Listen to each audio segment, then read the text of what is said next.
Bonjour, je vais lire des extraits d'un livre que j'avais présenté lors de sa parution, il y a déjà un certain temps, un petit joyau.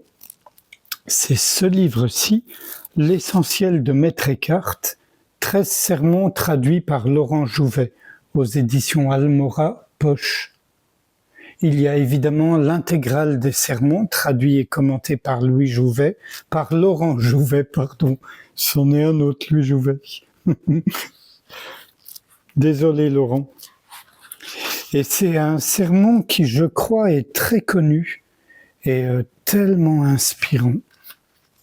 Être Dieu en Dieu, sermon 52. La vraie pauvreté de cœur est de ne rien vouloir, ne rien savoir, ne rien avoir. Ne rien vouloir pour soi permet d'accueillir la volonté de Dieu, qui est la réalité. Avant d'exister, j'étais en Dieu, mais j'étais sans Dieu. En existant, j'ai un Dieu, mais je ne suis plus en Dieu. Connaître Dieu en tant que Dieu me sépare de Dieu. Ne rien savoir, c'est ne même pas savoir que je suis en Dieu. En Dieu, je suis Dieu. Je n'ai plus conscience que c'est lui qui agit. Ne rien avoir, c'est se déposséder de tout et de soi-même. En m'unissant à Dieu, je reçois l'empreinte divine qui me divinise. Donc, je voudrais vous exhorter à vous mettre dans la disposition nécessaire pour que vous compreniez mon discours.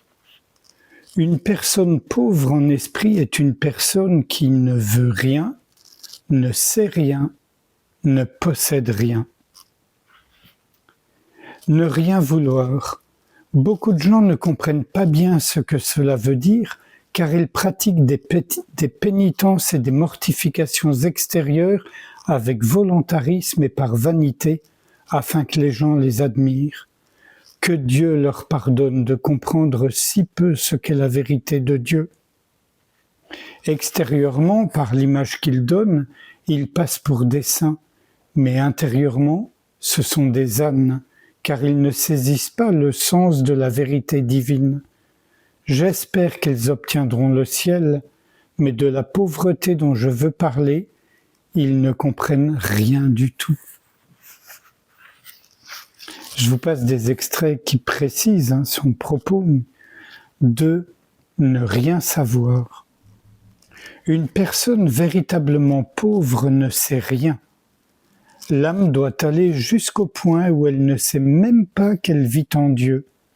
En effet, lorsque l'âme se trouve dans l'éternelle origine de Dieu, elle n'expérimente plus Dieu comme étant différent d'elle. Ce qui vit en elle, c'est ce que Dieu est en lui-même.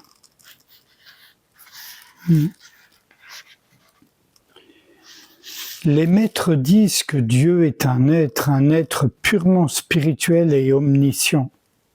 Moi, je dis que Dieu n'est pas un être particulier, qu'il n'est pas spirituel et qu'il ne connaît ni ceci ni cela. Dieu est détaché de toute chose parce qu'il est toute chose.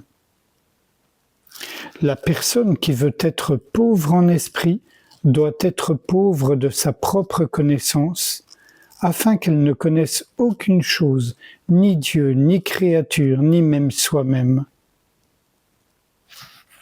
Je passe.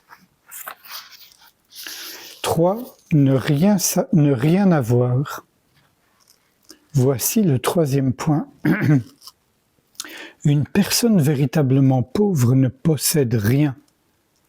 Beaucoup de gens ont dit que c'était une grande perfection que de ne pas posséder de choses matérielles en ce monde. C'est vrai dans un certain sens, à condition de le faire volontairement, mais ce n'est pas de cela que je veux parler.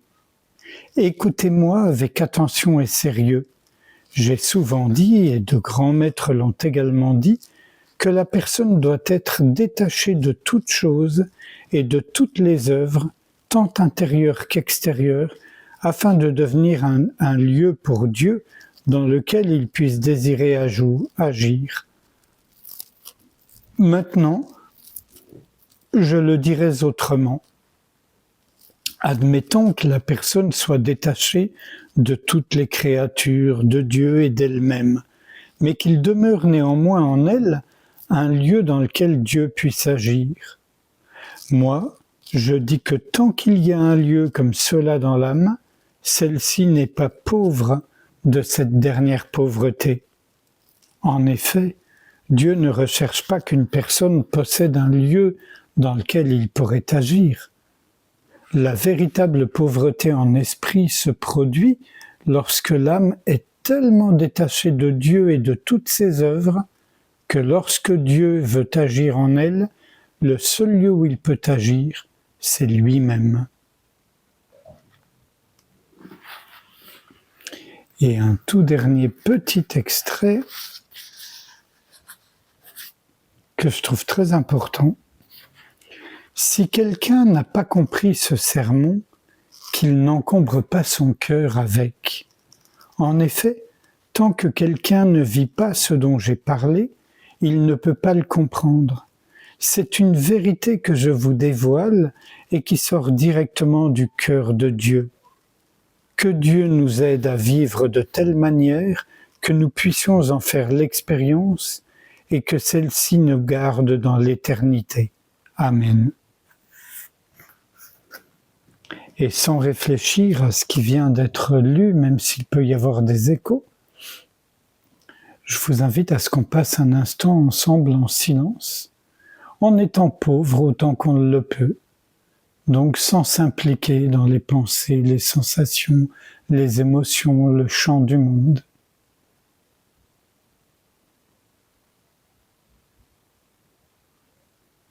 Ne rien chercher, c'est ne rien vouloir. Être ouverture, c'est ne rien savoir. Et simplement être, c'est ne rien avoir, ne rien posséder.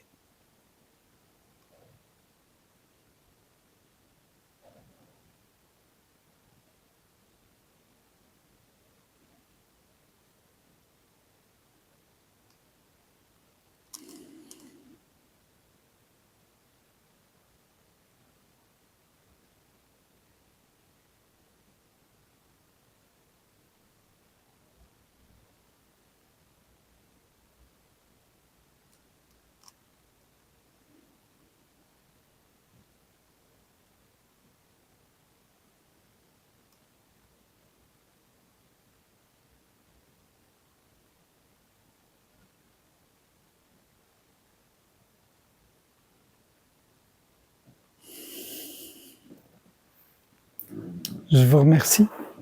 À bientôt.